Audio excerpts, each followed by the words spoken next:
What's up, everyone? Welcome into another episode of Golf on Tap, a little refresher episode as we've taken the last few weeks off following the conclusion of the 2022-2023 PGA Tour campaign, but we're back. We obviously have the Ryder Cup coming up here in just a little over a week at Marco Simone Golf and Country Club in just outside of Rome in Italy. United States are trying to win over in Europe for the first time in 30 years. It should be an epic battle. I think every golf fan is excited for that. But we also have had some other noteworthy things happening in the golf world as well that I figure we have to discuss on the show today as well. Talking about Sahith Theegala finally breaking through, Ludwig Abeg doing work over on the DP World Tour late in the year as well. And then we still have to discuss Europe's captain's picks. The last time we talked was right before the United States, and Captain Zach Johnson made his 6 picks, and Keegan Bradley unfortunately got boinked. That was quite unfortunate. But yeah, we're back here today. Excited for everything. Excited to be back on the show and talking about golf. Joey, of course, my partner in crime. Joey Knows Nothing on Twitter. Give him a follow. Give us a follow as well at On Tap Golf. Joey, how we doing as we are in the middle of golf season here, or getting into golf season here? Feels like, it's been a little bit since we've talked, and there are some pretty fun things that we need to discuss on the show today. How you doing, brother? I know we're in the middle of baseball season, but golf's got some good stuff that we need to discuss. Yeah, I'm excited, man. I know my music is still going to keep circulating here as I'm talking, but we are in baseball season still somehow. I hope the Cubs do not blow this thing, but they are losing right now at the current moment in time. So I'm not doing as great as I should be, even though I feel really good. And these last few weeks off have been great. Nice little reset for us, especially doing the show pretty much every week. I mean, we had a couple weeks here and there where we just took off at random throughout the season, whether it be I was on vacation or things come up in our lives, and how that whole thing goes. But for the most part, we did a show just about every week throughout the last season, and that was really cool. First time doing that. So now we start a new season, which doesn't even feel like it's a new season at this point because, as you said, the Fortinet is not a real tournament. So props to Sahith Theegala. We'll talk about here in a second. But, yeah, man, I'm doing good. Life's good. It could be better. Like I said, Cubs could be taking care of business. They are not. Anybody that knows me, that really affects my mood when they are not. So, yeah, man, how are you doing? I know hockey's right around the corner, and you're gearing up for that too. So we got golf and hockey kind of starting back up here at the same time. So I think that's pretty cool. Yeah, lots going on. Hockey season. Blackhawks couldn't be more stoked, and finally a season of intrigue for the first time in quite a while. But I'm also very stoked for the fall series as well. As you referenced, I don't believe in the Fortinet Championship. I just don't understand the timing of it whatsoever. Like, it's 2 weeks after the conclusion of last season, but then it's like a month before the second event. It's just kind of a weird way to kick off the new campaign. So I never really bet on it. I kind of ignore it, but can't ignore Sahith Theegala finally coming through and getting that breakthrough victory. I am very sad that I wasn't in on it because Sahith is someone who, as I've been getting more and more into golf, it's kind of funny, just somehow early along the way into my golf fandom in these past couple of years, I found Sahith when he was still at Pepperdine, and I just found him to be a super intriguing prospect, was an All-American there. Clean sweep, won all 3 of the most prestigious collegiate awards in golf, and just really burst onto the scene in a big way and nearly, took home one of the biggest events in his rookie season in the Waste Management before a little bit of a tough finish there.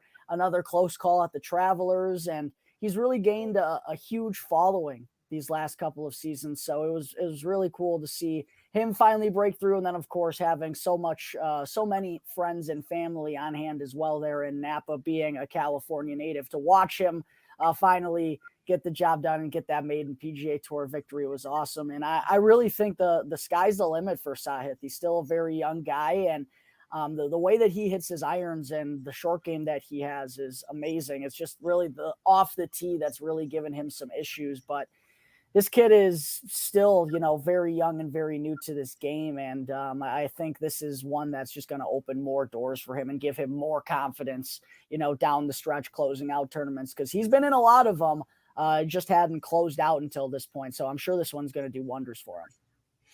Yeah, you mentioned sky's the limit. I have not been a huge Sahith Theegala guy to this point. It's not because I don't believe in his long term.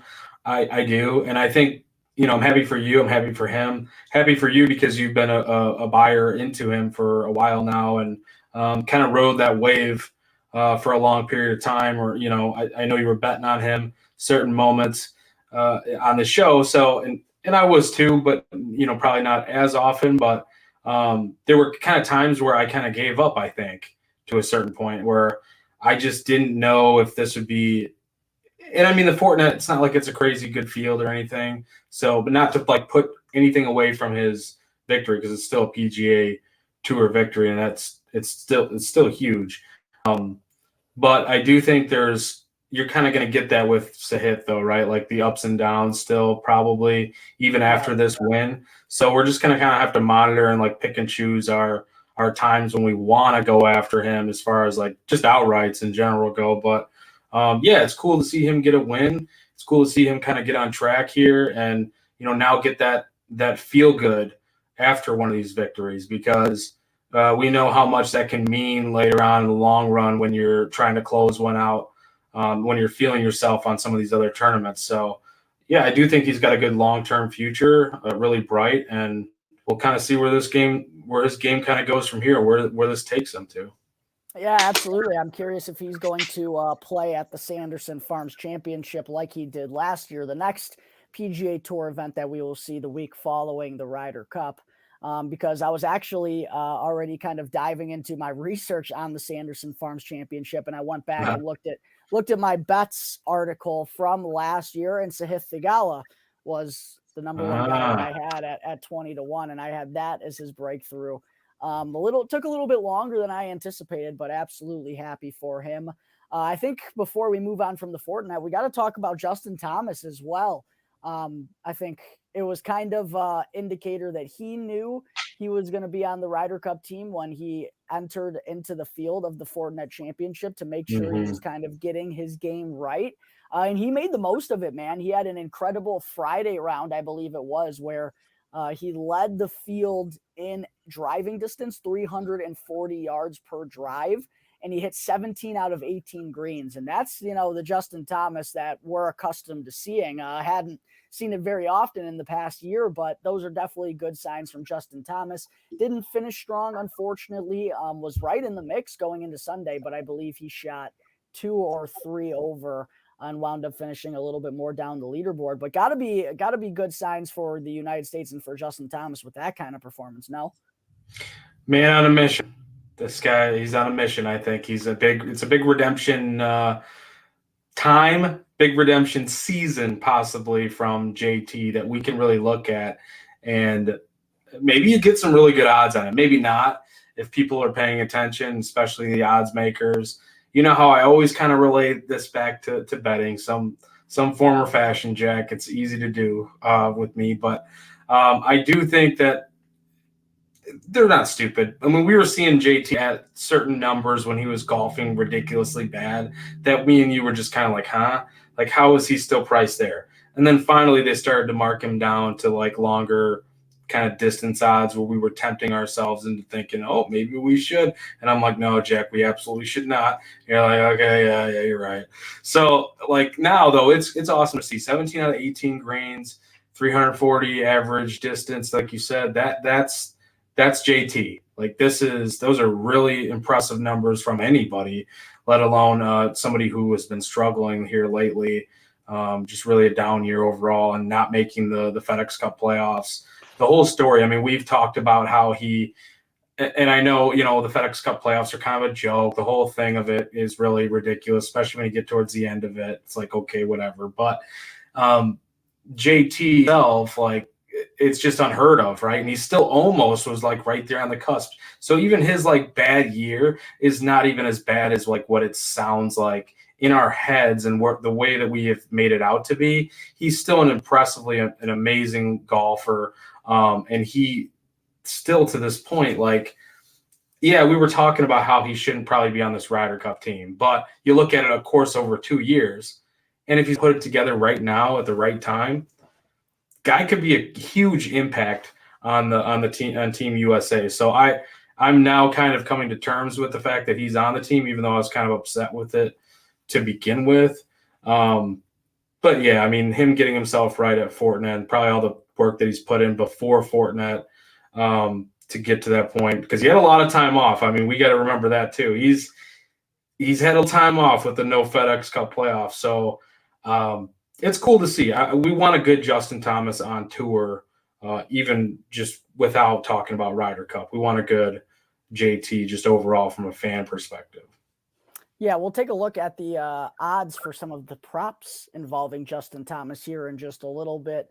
But yeah, I'm kind of feeling the same way about Justin Thomas on this team. I do think they need his fire, and he does have a really good career record in match play. Obviously, the President's Cup going against the internationals, they don't quite have the strength that Team Europe does, but a clean sweep there with Jordan Spieth. They have that camaraderie. You know that they're going to be playing together when they're in those pairings. So I do ultimately understand it. I'm still heartbroken for Keegan, but I wouldn't be shocked if Justin Thomas does thrive in an event like this and kind of does remind us, oh yeah, this guy is still capable of doing special things. And it's just another reminder in this game that guys aren't always as far as they may seem, or who knows, Justin Thomas, you know, it's just a weird game in general. You know, sometimes you think you've got it all and you don't, and sometimes you feel lost, and then you can find it just like that. It's a weird game, but I'm curious to see which JT is going to show up at the Ryder Cup, because there's going to be a lot of spotlight on that, 100%.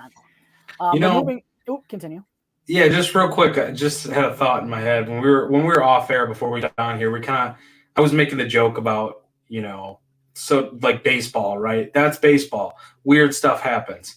You know, quick little like metaphor, like something I was just thinking was, you know, you can go 0 for 30 with baseball, and it's like, okay, yeah, people on Twitter, on X or whatever are going to be like, oh, that guy sucks. But it's just a cold streak, right? He could easily come back out there and go 10 for 10 with 5 homers, or, you know what I mean? It's just those like streaks. And I feel like golf is kind of the same way. Like you can go through these long funks for a period of time, but when you find that streak, when you find your zone, your rhythm, you're really golfing well, you can go on these long streaks. Look at Lucas Glover. Right? Like where do these guys come from? Like it's I know that's game. What's that? It's just a nutty game. It's a weird game. So yeah, not to kind of derail the whole show here, but that's JT could easily be the guy that just fell into that bucket this year of like just a horrible streak of golf, and now like he's going to get back to his A game and the JT we know. Yeah, it's going to be interesting to see one way or another for sure. Before we get to the Ryder Cup, though, we do got to talk about Ludwig Aberg winning the Omega European Masters and then nearly taking down the BMW PGA. This will kind of prelude us into Europe's Ryder Cup selections. Obviously, everyone knows that Ludwig Aberg ended up being one of those final 6 picks. But man, what a breakthrough for this guy. It felt like it was kind of needed for him to make the Ryder Cup team. Maybe they would have taken him regardless because of the potential, and it is a weaker back half. But getting the win at the European Masters basically solidified it. And I know we saw only little blips of it on the PGA Tour, but just right out of college, what this kid has done is truly groundbreaking. And I've seen people already bragging how they have 100-1 Ludwig like Masters tickets and such and forth. I think this guy's going to be an absolute problem, Joey. I think you're right. He's got it. He's got everything that you look for.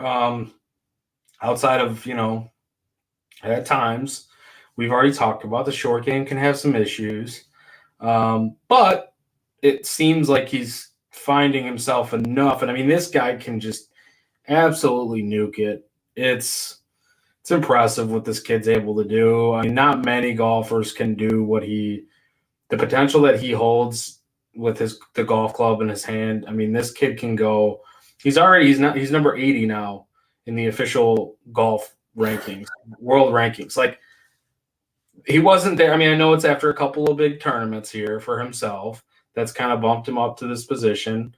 And you mentioned almost winning last time, and then did get the win a couple weeks ago. But this kid's impressive, and I think Team Europe is really lucky to have him kind of in this zone now. This team, and I know we'll see how match play kind of treats him, but you definitely want somebody who is playing good golf at this point and capable of putting it close to the cup every time. And he's one of those guys who can kind of really overpower you in a match play type of setting, I think. So love what Aberg is doing right now. Yeah, I absolutely agree. And getting this experience for him early, I mean, he's going to be a staple of that team for a long, long time.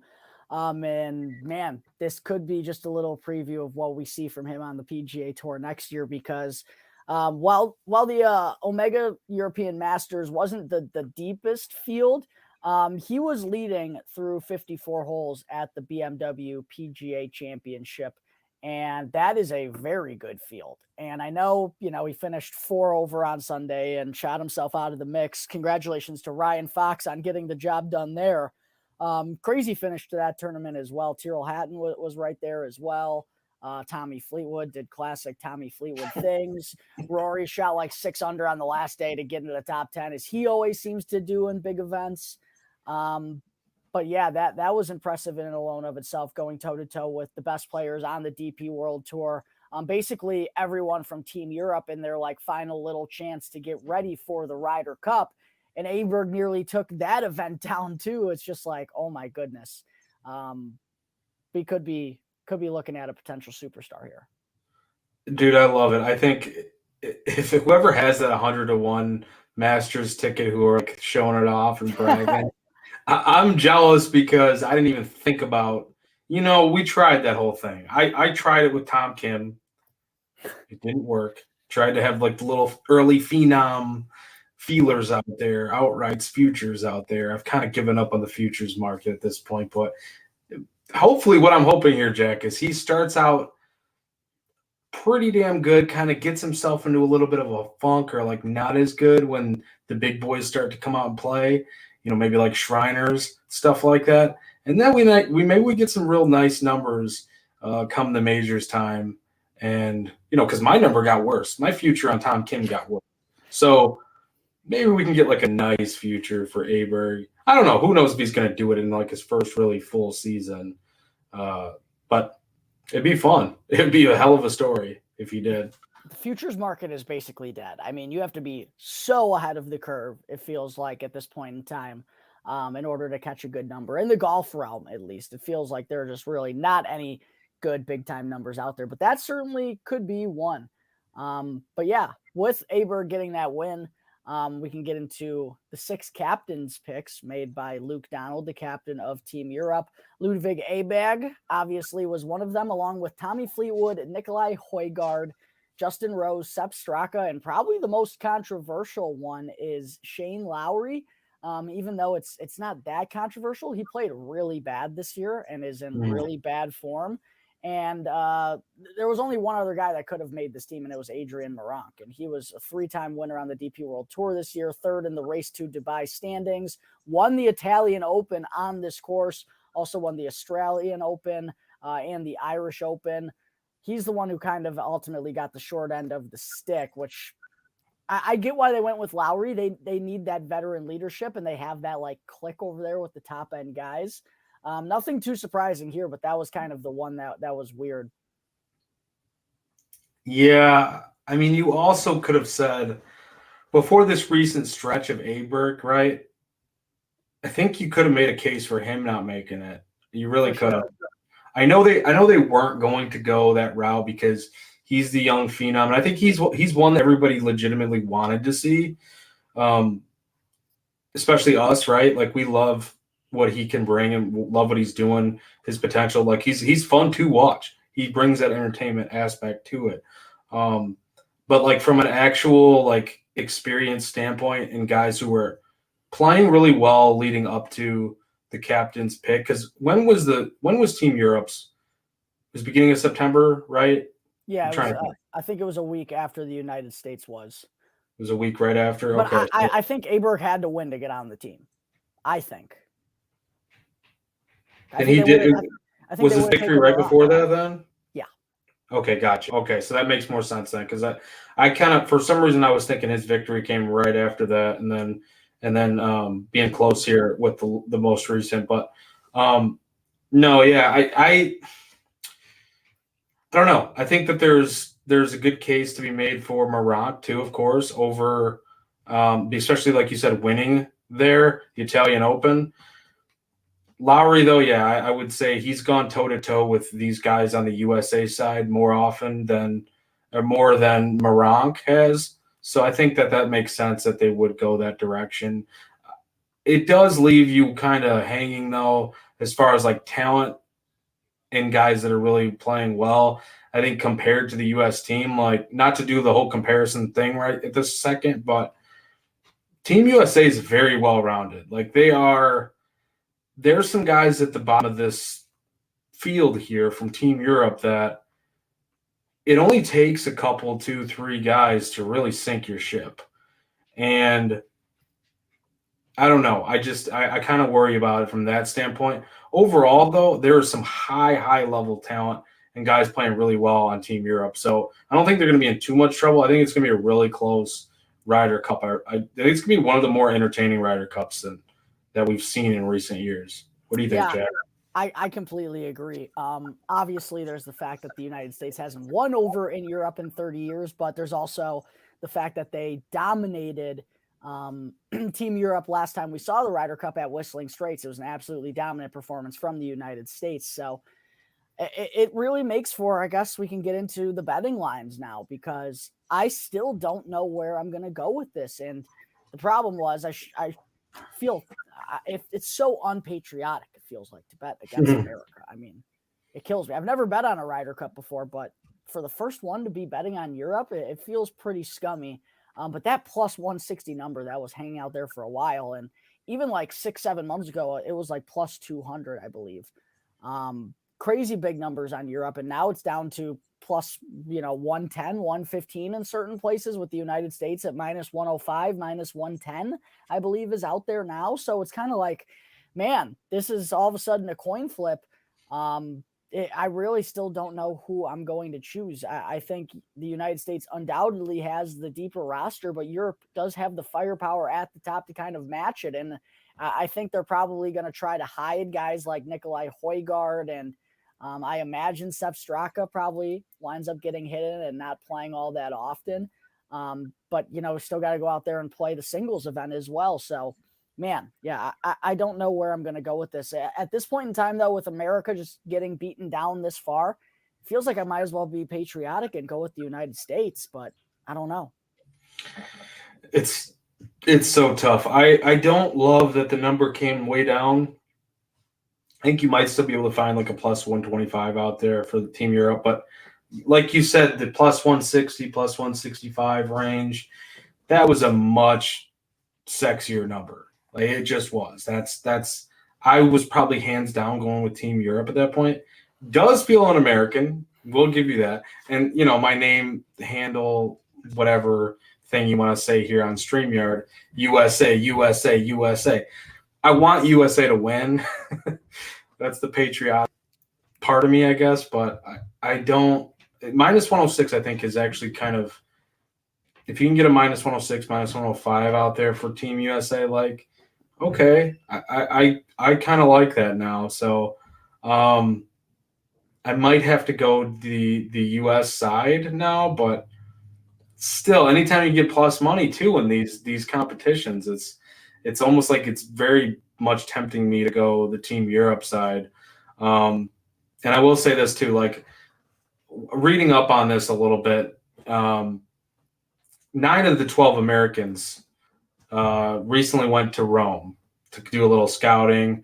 All 12 of the Europeans just went to the venue. They were teeing it up, DP World Tour BMW PGA Championship. All 12 made the cut at Wentworth. So, and 7 of them finishing in the top 10 of the leaderboard. So I feel like that's, I don't know, man. This is gonna be a really, really fun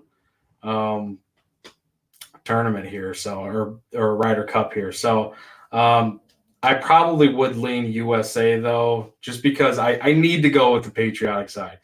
We're Americans, Jack. Let's face it. I mean, I'm Italian, but I wasn't born there, so I got to go with Team USA. That's where I'm at today. We'll talk to me next week though. Yeah, I'm thinking that minus 105. Maybe it even gets better. I don't know. That feels like a pretty good number on the United States, especially if you would have asked me 3 or 4 months ago. But yeah, we're gonna have to figure that out. Either I think we're both gonna have to ride hard for the USA, or you take Team Europe and we do a little head-to-head here on the show. I root for the Oh, United that'd be States. fun. You root for Europe. Stay tuned on that. We'll see what winds up happening there. But I've kind of just been perusing through some props here. Nothing has been bet at this point in time, but just kind of looking around, seeing at some things that have caught my eye. Couple things. Have you looked at props yet at all? Have not, no, but I'd love to hear some maybe some stuff that's out there right now. Yeah, for sure. I'm just looking at you could scroll through USA props, European props, event props here. This is on DraftKings right now. Top USA point scorer. I kind of like Cantlay or Shoffley just because I know they're going to play together. They play really well together, and they both have really good match play records in their careers. I think Scotty Scheffler could easily get it too. He's plus 450. He's gonna be playing with Sam Burns though. I don't know. And they had a weird dynamic at the President's Cup where they went 0-3-1 together, I believe. So it's a good little pullback there. I did not even really think about that then with the President's Cup. I've thought about that a little bit. I've also thought about top USA rookie. There's 4 USA rookies this year: Max Homa, Sam Burns, Wyndham Clark, and Brian Harman. Max Homa was really good at the President's Cup, and I do think this style of golf kind of works well with his attitude and the way that he plays. So I was thinking either Homa at plus 150 or Harman at plus 500. I think is great value. I think Brian Harman could be a match play dog. Guy hits a ton of fairways. Good irons, can scramble from everywhere, can make good putts. Maybe he's not necessarily a birdie maker, but he just doesn't make a lot of mistakes. And I think he can always find ways to clean things up. So I kind of like Brian Harman in that spot a little bit. Yeah, this freaking weasel, man. The freaking weasel has come around, I think. I can't believe he weaseled his way onto the Ryder Cup team. I can't believe he weaseled his way into a major. It's wild times we live in. Brian Harman literally won a major. Not only a major, he won the Open. He won the Open. So, maybe we got to stop with this. Don't know if he can make birdies, right? Like, apparently. He doesn't rack up birdies. He's not a scorer. He's He's a scrambler. He's one of those guys that would perform better in majors because pars are better in majors. He hovers around for the majors. He doesn't make mistakes. Like, the bogey avoidance is there. That's Brian Harmon's whole shtick. It's his whole game. But come down to it, especially like in a tournament, or I shouldn't say tournament. I keep saying tournament. Can we call it a tournament? I guess it is a tournament, but I don't know. It just feels weird saying that, right? It's the Ryder Cup. I don't know. It's not the Ryder Cup. Yeah. I don't know what to call it. It's Ryder Cup, man. Harman he's that guy. I think match play, absolutely. This is the perfect type of setting for him. I think he can, not making the mistakes to keep him in it, might put pressure on guys to try to do some things they shouldn't in the match play. So yeah, I do really like that Brian Harman call. I'm interested to see. I think they might put him with Brooks. I'm interested to see what those pairings are going to be. What else caught my eye? I thought Justin Rose, top English point scorer. There's 4 Englishmen, and Matt Fitzpatrick, Tommy Fleetwood, Tyrrell Hatton, and Justin Rose at plus 350. He's got a lot of experience in Ryder Cups, pretty good record as well. And Fitzpatrick was pretty bad at whistling straights. Same with Tyrrell Hatton. Tommy Fleetwood's been All right, he had a really good Ryder Cup debut and then wasn't so good at Whistling Straits. But to be fair, really no one on Team Europe was good at Whistling Straits at all. But I thought Rose was kind of interesting there. Yeah, I can get down with that. We said was the plus 350. Plus 350, I thought was a pretty good number. Yeah. Um, I feel like I got to get Aberg in here somewhere, and I don't know how to do it. It And where might can we find be him? top Europe's captain's pick at plus Oh, 450. I mean, he's in there with Fleetwood, Rose, Lowry, Højgaard, and Straka. I can Rose kind of get behind Lowry. that at plus 450. Top. Okay, top Europe captain's pick. I thought you were gonna say top Europe. No, top Europe's Because then they would captain's pick. include like Rom and them, right? So Yeah, yeah, I like that. Then yeah, I I like think that. I think that's a pretty good number. And then the only other thing that kind of stood out to me maybe was top rookie point scorer, and I was thinking maybe Harmon there at 9-1. Harmon at 9-1 or Ludwig at 4-1. Are we staying away from Wyndham Clark? I just don't know what to make of him. No idea, to be quite Yeah, honest. that's really really tough. I think he had some match play experience, but it was a while ago. It was like 2017, and I'm pretty sure he got dusted by John Rahm in something. I think Harmon. I'd probably go Harmon. Really. Harmon 9-1 feels like pretty good value there. Hmm. And like if he's playing with Brooks too, like I think that could be a good pairing that could win some matches too. Because that obviously goes towards your point scoring. That's why maybe Sam Burns could have value if he's playing with Scheffler and they actually do play well. Like if Scotty plays like Scotty, he's probably going to win some matches. So that's Dude, another Scott. thing to consider in this. Maybe before Yeah, we you go, we should do. kind of take a look at what we could see the U.S. teams be, because I have no clue what Europe's teams are going to be. We know one of the pairings for Team USA for sure. Well, we know it's going to be Xander and Cantlay. We know Okay. it's going to be Yeah. JT and Spieth. Yeah, that's the one I was thinking of off the top. But yeah, you're right. Cantlay and Xander. Sam Burns and Scotty Scheffler are probably a team. And that leaves Wyndham, Ricky, Harmon, Homa, Brooks, and Morikawa. I would probably put Homa and Morikawa together. They actually played in the Zurich Classic together once, and they're both California guys. So quite honestly, I bet they play together. I bet Clark and Fowler play together, and I bet Harmon and Brooks play together. I bet that's it, quite honestly. Yeah, I could see that. I don't really. Yeah, that makes a lot of sense actually. I think Harmon. You said Harmon and Brooks. To me, that is a really good pairing to roll out there. I think they can do a lot of damage just the two of those together. So why not keep it kind of like you said, like the two Cali dudes together?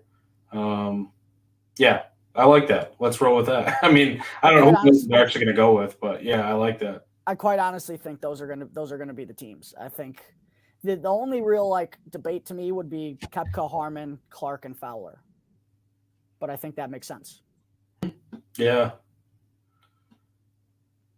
yeah, I No think that idea. makes No, sense. no idea what Europe is going to be doing as far as their teams, but could be something to keep in mind a little bit before we make some final bets. We're going to be having a show next week, I believe, to kind of finalize things before this Ryder Cup kicks off next Friday, once again at Marco Simone Golf and Country Club, just outside of Rome. What were you going to say, brother? Sorry, I didn't mean to cut you off. Mm-mm. Did not cut me off, but I was just gonna say it's kind of hard for me to tell like who's boys and who's not boys on that Europe team. Like I don't know as much. Like we know a lot of the golfers over there, obviously on that side. We know all of them, but I don't know what the pairings, who has chemistry together with each other as much. You wouldn't think they're gonna put the big boys together. Like I don't think Rom and Rory are gonna be together. That's not gonna happen. I don't think so. I, I could be I wrong. Like, correct me if I'm wrong, but I don't think they're going to do something like that. So, I don't think so either. I do know that Rose and Fleetwood are boys. They'll probably play together. But yeah, other than that, it feels like it could be a slew of different combinations from Team Europe. But yeah, super excited for the Ryder Cup, man. Just over a week me away, too. baby. It's just over a Hmm. week away. And last time this happened at Whistling Straits, it was really like just when I was getting into my golf fandom, and I did understand the magnitude of it. Like, I know what the Ryder Cup is, but being just fully engulfed into the golf scene, no pun intended there, just has me all the more excited for this event and interested to see if this is going to be the year for the United States to finally get the job over in Europe. I mean, they got the team to do it, they got the studs, but there's just always been that mystique about the Europeans on home soil, man. It's befuddled the United States for 30 years. Crazy that there's been so much time that's elapsed that they have not been able to kind of right the ship. I don't know. I don't know if they're going to get it done this year or not. That's why, to me, now we're thinking about it. I really think that minus 106, yes, it's good odds, but maybe just knowing history here, maybe that's like really Vegas is telling us a story there, right? Vegas is telling us a story. Yes, the line has moved, but the line opened up somewhere for a reason. I all of a sudden feel really good about USA getting the job done here because things change over time. Streaks are made to be broken. If you're this much of a favorite, especially in Vegas's eyes, with all the models they put together, we talk about models every week on the show. We talk about course fits every week on the show. They have a lot of guys that are course fits here. They just maybe don't play here, but it doesn't matter, right? Like, I still think there are guys that can absolutely get the job done on this course. So, yeah, I feel really good. All of a sudden, we're towards the end of the show, and we got another show coming next week. USA, baby. I think USA. I'm in. USA. All right. Well, we'll see. Well, probably something that we should keep an eye on over these next few days. Kind of my final thought here before I'll let you wrap things up and give a shout out to Bet Rivers. Is that we should probably keep a close eye on that United States line over these next couple of days. Because if it starts to go back up, if it starts to get, closer towards minus 110, we should jump on it now. But if it starts to go down a couple more points, then maybe continue to wait if people are going to be taking Europe, because obviously we try to get the best number possible. So I think that's probably one thing that I'm going to be keeping my eyes out for before we record next week, Joey.